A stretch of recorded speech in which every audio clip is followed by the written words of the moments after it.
আগামী 29 তারিখে ভোট। বিবেক দিয়ে ভাবনা চিন্তা করে দেখবেন, যাকে ভোট দিলে দেশের উন্নতি হবে, যাকে ভোট দিলে দেশের উন্নতি হবে, যাকে ভোট দিলে এলাকার মানুষ শান্তির সঙ্গে বসবাস করতে পারবে, নিজের ইচ্ছা মতো পছন্দের প্রার্থীকে ভোট দেবেন। তবে নিজেদের মধ্যে মারামারি করবেন না, বলুন ইনশাআল্লাহ। আপনি যদি মারামারি করতে করতে যদি মরে যান রাজনৈতিক ব্যাপারে, হয়তো আপনার নেতা প্রথম একদিন আসবে আপনার বাড়িতে, এসে ফুল ছড়িয়ে দিয়ে হয়তো বলে যাবে যে আমাদের দলের মানুষ ছিল, 2 মাস 6 মাস পরে ভুলে যাবে।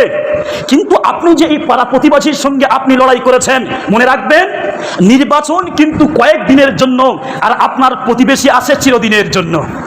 আপনি রাত 12টার সময় যদি আপনি বিপদে পড়েন, কোনো নেতা কিন্তু আপনাকে ওই সময় ছুটে আসবে না। ওই সময় যদি আপনার প্রতিবেশী সে হিন্দুও যদি হয়, তখন সে আপনার হেল্প করার জন্য এগিয়ে আসবে। যেই নেতার জন্য আপনি মারামারি করছেন, তারা কিন্তু দিন শেষে এক টেবিলে বসে চা খাবে। যেই নেতার জন্য আপনার ভাইয়ের গায়ে বোম মেরেছেন, তাদেরকে একবার জিজ্ঞেস করুন যে আপনার পার্লামেন্টে বসে মারামারি করেন না কেন?